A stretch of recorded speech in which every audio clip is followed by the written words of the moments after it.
সকালবেলা ঘুম থেকে উঠেই বাসার এই অবস্থা দেখে মনটা খুবই খারাপ হয়ে গেল। কারণ একদম শেষ রাতের দিক থেকে বৃষ্টি হচ্ছিল, আর প্রচুর পরিমাণে বৃষ্টি হচ্ছিল, সেটা রুম থেকে বোঝা যাচ্ছিল। তো সকালবেলা ঘুম থেকে উঠলাম, উঠে দেখি এই অবস্থা, মানে সমস্ত রাস্তার পানি আমাদের বাসার মধ্যে ঢুকে পড়ছে। তো কী আর করার, সকালবেলা ঘুম থেকে উঠে এগুলো পরিষ্কার শুরু করে দিলাম। অনেক কয়েক বালতি পানি দিয়ে এগুলো ঝাড়ু দিয়ে পরিষ্কার করা হইলো। এখন পরিষ্কার করা শেষ, এখন আমি রান্না করতে যাব। তাও আবার সকালবেলা রান্না, আবার দুপুরবেলা রান্না, জানি না, এমনিতেই দেরি হয়ে গেছে, তো এখন আর কি করব। তো রান্না করব, আমার আবার জিরা বাটা শেষ হয়ে গেছে, তো জিরা বাটতে গেলাম। তো তখনই দেখি যে আমার ব্লেন্ডার আর কাজ করতেছে না। আরও মনটা খারাপ হয়ে গেল। কেমন লাগে বলেন, এমনিতেই আজকে দেরি হয়ে গেছে, তার মধ্যে আবার ব্লেন্ডারও কাজ করতেছে না। তো কী আর করি, আবার জিরাগুলো নিয়ে আমার পাশে, মানে বাসার পাশে আমার এক নানি বাসা আছে, ওখানে গিয়ে এগুলো হচ্ছে জিরাগুলো বেটে নিয়ে আসলাম। তো এখন আমি আবার রান্না করব। ঠিক এই মুহূর্তেই রায়নের আব্বু ফোন দিয়ে বলতেছে যে মাছ পাঠাই দিছে। তো মাছ পাঠাই দিছে, কী আর করব, কারণ ফ্রিজে কোনো মাছও ছিল না। তো দেখি কি কি মাছ। তো এখানে দেখতেছি পাবদা মাছ। আর হ্যাঁ, আমি মাছ কেনার আগেই রায়নের আব্বুকে বলে দিছিলাম যে বেশি করে মাছ কিনবা না, কারণ আমি তো মাছ কাটতে পারি না, মাছ দেখলে আমার ভয় লাগে। আর ও যতটা পারে মাছ, বড় মাছগুলো বিশেষ করে কেটে নিয়ে আসে। তো এখানে দেখতেছি পাবদা মাছ নিয়ে এসছে, আর ওখানে কিছু হচ্ছে ট্যাংরা মাছ, আর হচ্ছে রুই মাছ। রুই মাছটা বড় ছিল, যার জন্য ও কেটে নিয়ে আসছে, আর এগুলো কেটে নিয়ে আসেনি।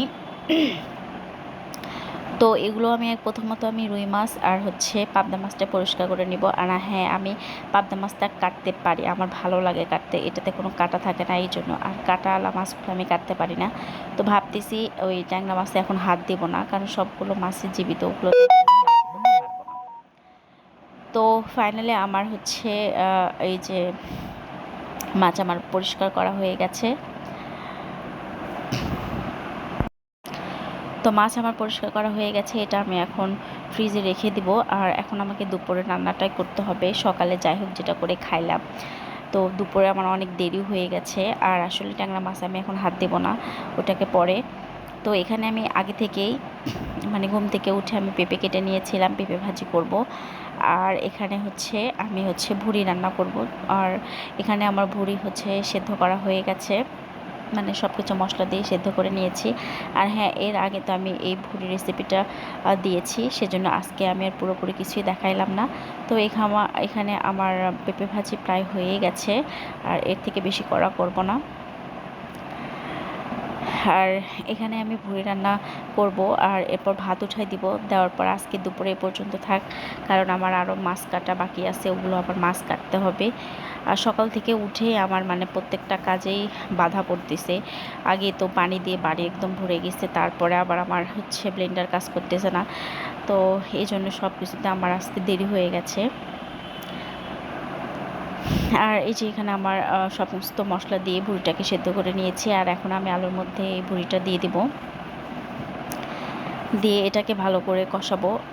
হ্যাঁ, এর আগের ভিডিওতে আমার ফুল ভুড়ির রেসিপি, মানে কিভাবে ভুড়ি আমি রান্না করছি টাটকা ভুড়ি, সেটা তো আমি দিয়েই দিয়েছি, সেজন্য নতুন করে আর আর ভিডিও, ফুল ভিডিও আর দিলাম না। তো আমার ভুড়ি রান্না হয়ে গেছে।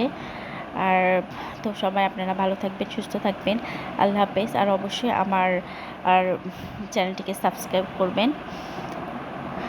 আল্লাহ হাফেজ।